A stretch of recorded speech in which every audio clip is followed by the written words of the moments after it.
Okay, all right, here we are again and again. Bear with me just a moment. I have to get my settings checked to make sure this all is good. I believe it is. Sharing screen then. And as usual, I have to clean up my desktop clutter. And here we go, looking at example 3 now. Okay, so whoops. All right, so we got another line integral to compute here.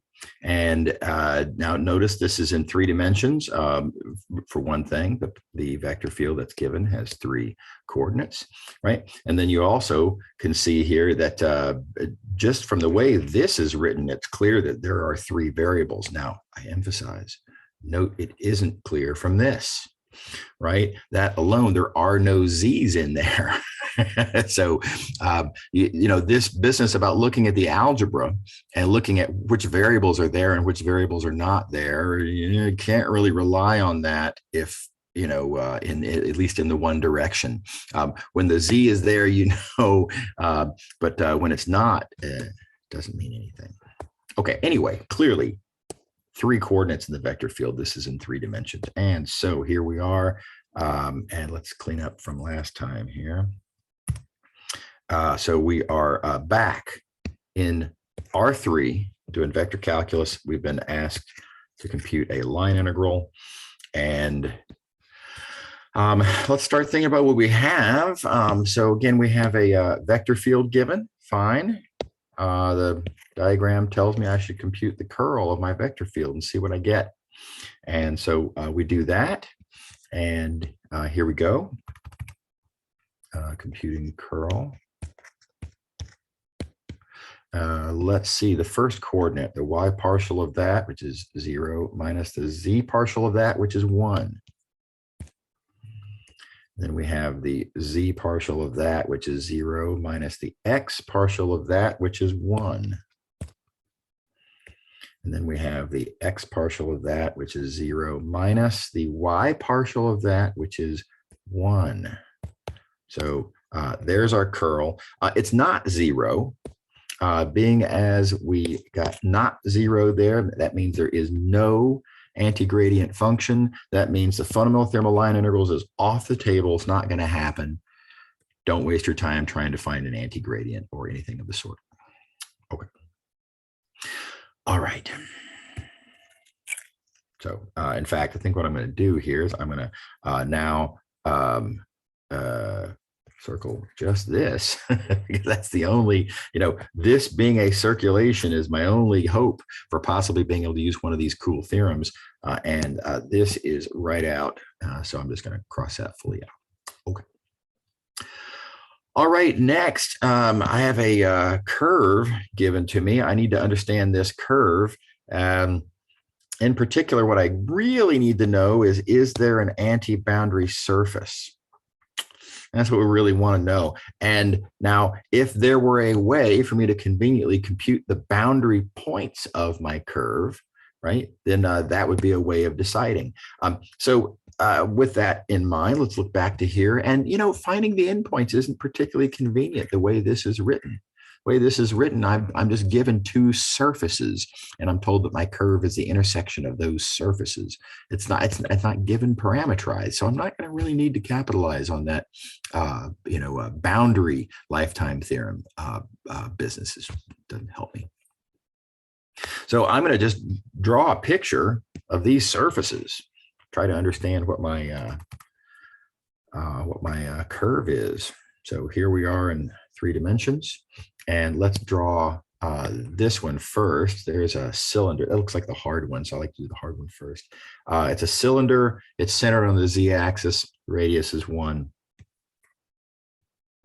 So not that it's particularly hard, but nevertheless, it's harder than this one. This one's just a plane, and the plane kind of cuts through here, you know, kind of somehow. Something like that. The intersection then of these 2 things, my curve being that intersection, is going to be something kind of like that.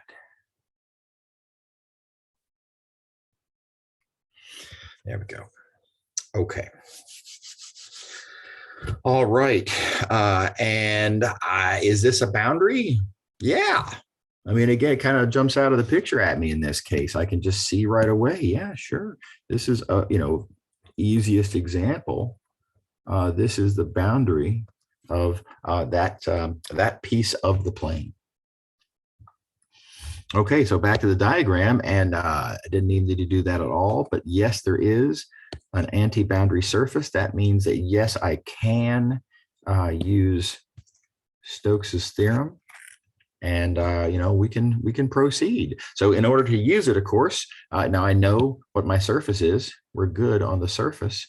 I am going to need to take the vector field that I was given, the vector field whose line integral I want to compute. And I'm going to need to find the curl vector field, because that curl, that curl is going to be the integrand for my flux integral.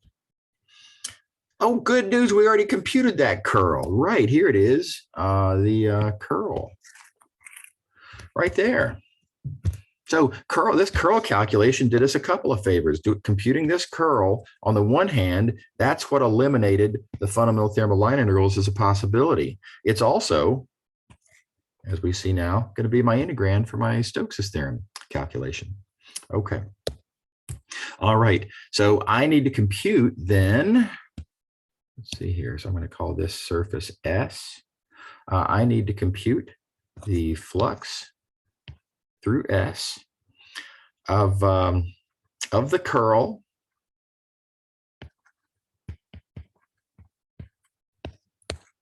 dot ds, and so you can plug and chug. And again, I'm going to leave the details to y'all to work that out, if you're so inclined, of course.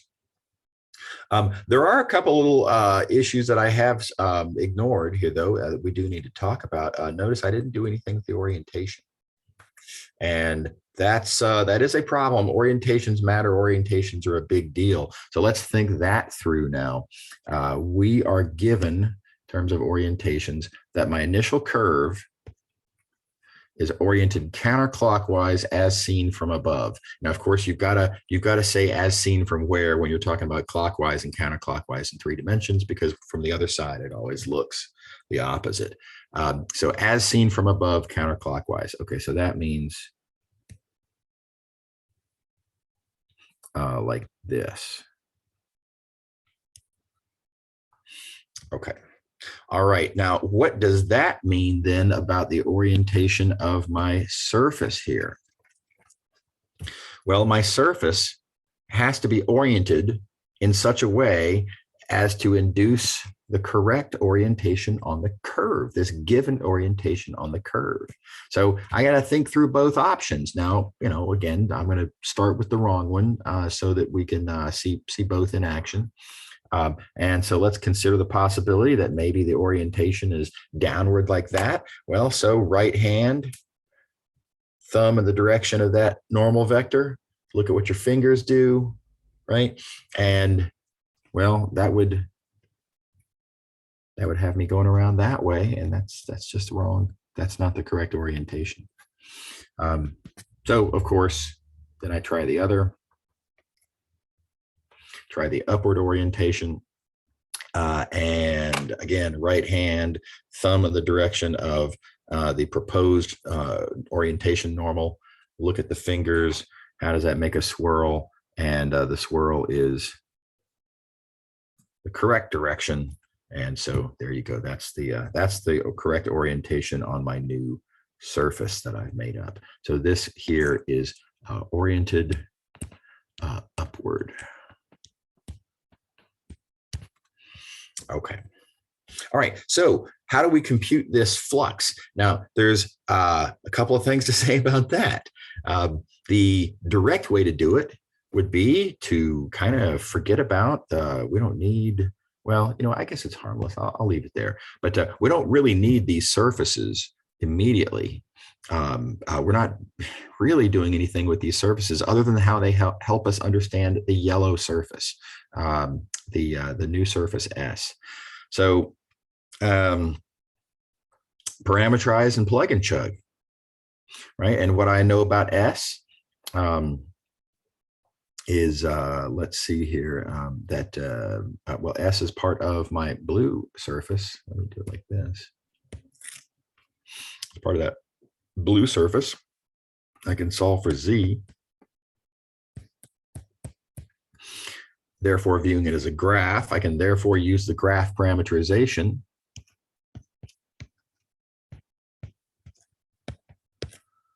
So S, T, negative S minus T.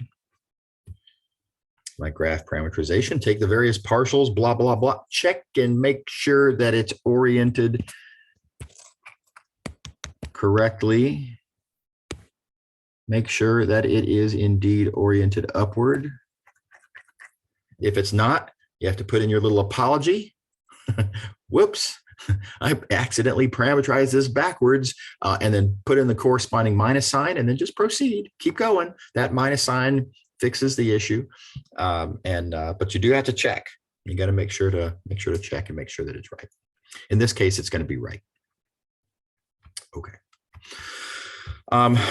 All right, here's another thing that some students would do in this case, trying to take advantage of clever. And it's a noble effort, and I support clever, right? But only when it actually works. So a lot of students would look at this and say, oh, okay, parameterizing, and then there's partials, and then there's a cross product, and then there's oh my gosh, there's so much there. Hey, check it out. I can bypass all of this by just noticing that my normal vector, right, that normal vector, I mean, I can look at the equation of the plane. From the equation of the plane here, doesn't it immediately follow that n equals, and I want to keep this a question mark, 1, 1, 1. Right? Isn't that nice? So it seems. You can probably tell from my tone of voice that this is this is not right. Danger, right? But it's tempting, right? You see the allure of oh, it's the equation of a plane. I know the normal vector. Okay. No, you cannot do this. When you're using this capital N thing here, right? When you're going to rewrite your flux integral as an integral of curl dot capital N ds dt, when you're going to do that, the point is this has to be the parameterized normal vector. This has to come from the parameterization through which you are pulling back, because its magnitude is the stretching factor. And without knowing that stretching factor, you can't do the pullback. So you have to know it's not good enough to just have any old normal vector. You have to have the unique capital N normal vector that comes from the parameterization. And that's not what happened here, right? This did not come from any parameterization. And really then, I shouldn't call it in the first place. This capital N, the N that's going to be used in doing actual parameterization pullbacks, should only come from the parameterization, because it has to. Otherwise, your stretching factor is all wrong. Okay, so heads up about that. Now, here's another little coincidence. It turns out that if you were to do the wrong thing here, if you were to, let me get rid of my, oh gosh, where's that? Here we go. If you were to just write down this, which I emphasize is wrong, but if you were to just write that down, numerically it's correct. And that will happen surprisingly often, but that does not make this okay. The reasoning, again, I cannot emphasize this enough. You've heard me say it a million times. And the only reason I won't say you'll hear me say it a million more is because the semester is approaching the close. But this course And the exams and the grading of the exams is not about the answers, it's about the reasoning, right? And so this reasoning is just as wrong as reasoning, getting numerically the correct answer as it is getting numerically the incorrect answer. The reasoning is equally bad. Anyway, don't step on that landmine. It's a dangerous landmine to make an inappropriate, an invalid argument, seemingly easy. And again, you see daylight at the end of the tunnel. And you're like, oh my God, look how easy I can find myself a normal vector. If you do that, you cannot use that as the parameterized normal, which is what we're going to do with it here. Okay. All right, now let me show you another tempting approach, and this one's not wrong, it's just not useful. So the next tempting thing to try to do would be to say, okay, well, look, I can't call this my parameterized normal vector, but I'm going to call it m because I want to reserve little n for being the unit normal. And this I can still say is 1, 1, 1. That's totally fine. That is normal to the plane after all. That's fine. And then I can make that a unit vector by dividing by the square root of 3. Now we've got a unit normal vector. And then I can say, and this is totally fine, that I've got curl dot little n ds. This is perfectly legal. No problem. And having computed our curl already, let's see here. Yeah, computed the curl already there. Yeah, sure. Here's the problem there. The problem here is that it remains. I'm going to need to know what this ds differential is on the end. And how do I compute the ds area differential? Well, by parameterizing, right? So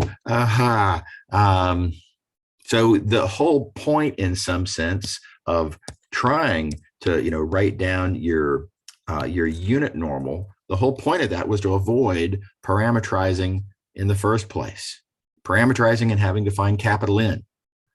I'm trying to avoid that. Well, in this case, in our attempt to avoid it, well, we didn't avoid it. We still need to parameterize and find that capital N so we can find our ds. So this approach doesn't really buy you anything. Arguably, all it does is expose you to the possibility of arithmetic errors or other forms of little oopses. So this isn't wrong, but I wouldn't advise it. I don't think it's a good choice. Okay. All right. Now, in this case, it's not a good choice. Now, if it had turned out, imagine, for example, that my surface was more recognizable. Right here, I've got my surface is it's an ellipse of some sort, but I don't know the semi-major axis, semi-minor axis. I don't know what those are, and so I can't just write down what the area is, right? But if it were a disk, or if it were a some other easy known shape whose area that I know, then I don't have to compute the parameterized differential at all. I can just write down the area, multiply the integrand times the area, because the integrand's a constant. When you have a constant integrand, factors right out, multiply by the area. Those cases are great. And so those are the cases where we're sure this is a really good idea to do it this way. Okay. So there's a lot going on with this example. It's a lot to say about the different possible approaches that you could take and that you can't take. And there we go. Okay, so let's move on to the next one. This next one looks pretty similar. It's, in fact, the exact same vector field. And we are, again, looking at a plane intersecting the exact same cylinder, right? And again, we're computing a line integral. Okay, so a lot of this that we're about to do comes along for free. Let me, again, let's start over with the reasoning, though. So we're looking at line integrals. The vector field, we need to compute the curl. We already did. And then I'm going to need to ask if there's an anti-boundary surface. By the way, it turned out the curl was not 0, so there is no anti-gradient. So forget about this.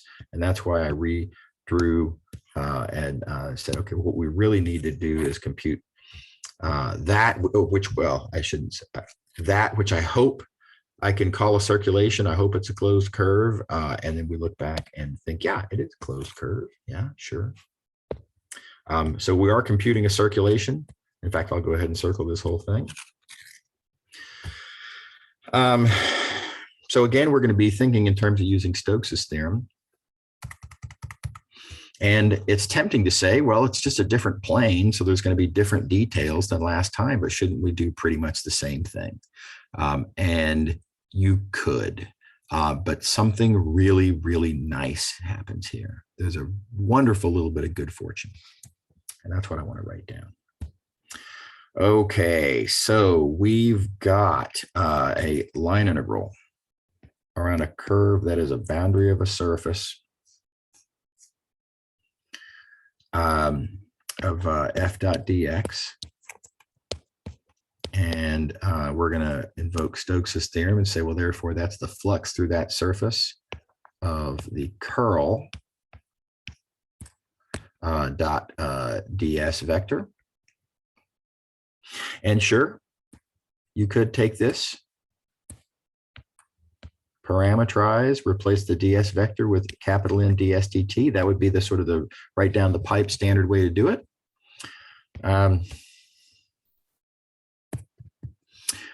Here's the bit of good news. Let's instead think geometrically this time and call this little n ds scalar. And the reason relates to what the curl is. The curl, again, we've already computed in the last problem, is -1, -1, -1.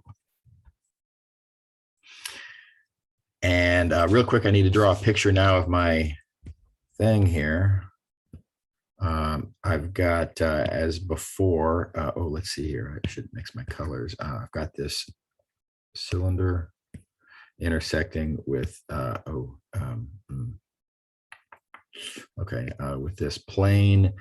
Oh, let's see, x minus z is 0. Okay, so that's going to be a little bit hard to draw accurately, but anyway, so the intersection here, that intersection is a ellipse, something like that. Point being, when I get my new surface,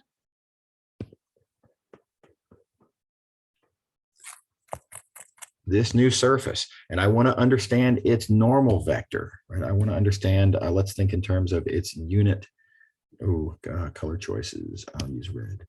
Its unit normal vector.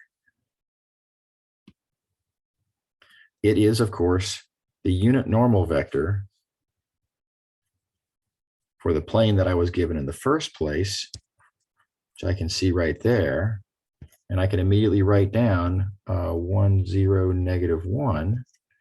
Okay, there's the issue with the orientation, so I'm not sure. I'm going to put a plus minus out here just because I don't know yet. And yeah, I have to normalize it, so I have to divide by the square root of 2. But it's going to look something like that. And so notice then, when I do this dot product, when I dot the curl with my normal vector, dot product 0, independent of the plus or minus, right? And so whether the orientation is this way or that way, in this case, doesn't matter. The answer is just 0. So, you know, look, this is something to try to anticipate, right? I mean, there's a lot I had to write down to get to this happy conclusion, but you can kind of sort of see these things coming. As soon as you write that down, you can think, okay, I'm going to need to know that normal vector, my normal vector. Well, there's a lot to say about the normal vector, but you do know it's parallel to what you can immediately observe there. And then just kind of look and see if the numbers work out, if it's, 0 or not 0. Because if it's 0, nothing else matters. And that's sweet. Okay. All right, so that's the end of this example. It does occur to me one last thing. I am going to go back to example 3 here and say one last thing about it. There's a big mess on the page here. But let me do this and write down that what we agreed on this question was that the best way to answer this question would be to compute the line integral by way of a flux integral of curl dot capital N ds dt. Namely, you'd parameterize and pull back through the parameterization. Okay, so this is the best approach that we discussed, and it might even be the best way to solve the problem. But I forgot to mention previously, and I think this is worth mentioning. There is a third option, third, fourth, fifth. Anyway, there is yet another option, and very often it's not the best. But you could just take the original question, forget about all the fancy theorems, and just parameterize the curve. View this as forget about all boundary theorems and accumulations and all the fancy stuff. Just parameterize the curve. You're given a curve, parameterize it. The vector field's not bad. It would not be a bad approach at all. So in particular, let's talk about how to do those details. And because this is getting out of hand as a mess, I am going to go ahead and just delete all this stuff. It's already been recorded. You can go back and find that stuff where we in the recording where we were talking about that question. Our picture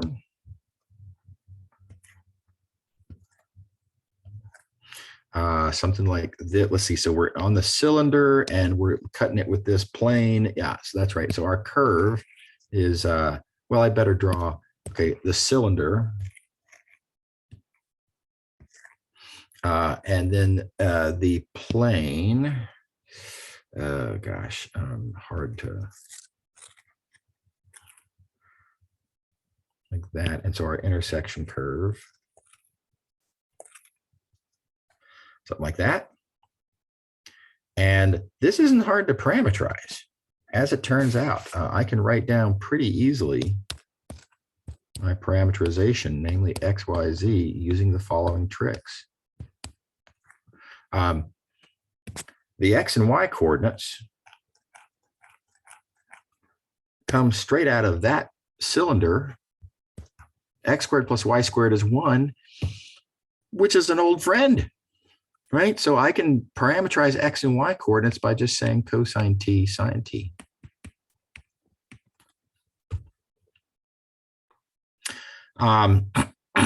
The z coordinate, I can notice right there, in order to make sure that I stay on the plane, which of course I must, z is apparently going to have to be negative x minus y. And so I can just say minus cosine t minus sine t. And there you go. Whoops. That is a parameterization then of my curve. I haven't thought about the orientations, but the point is actually, I think that is correct orientation wise, but not that hard to parameterize. And that means that when you plug in, and keep in mind when you this is my x. Here, let me. Oh, missed again. Let me try that one more time. That x there in the vector field is just cosine t. It's not bad. And the y is sine t, and okay, z is maybe not my favorite little bit of algebra that I've ever seen, but it's not that bad, right? So you have a kind of not that bad vector field, and we've got a parameterization. You can take the derivative and you're going to get a couple of trig integrals.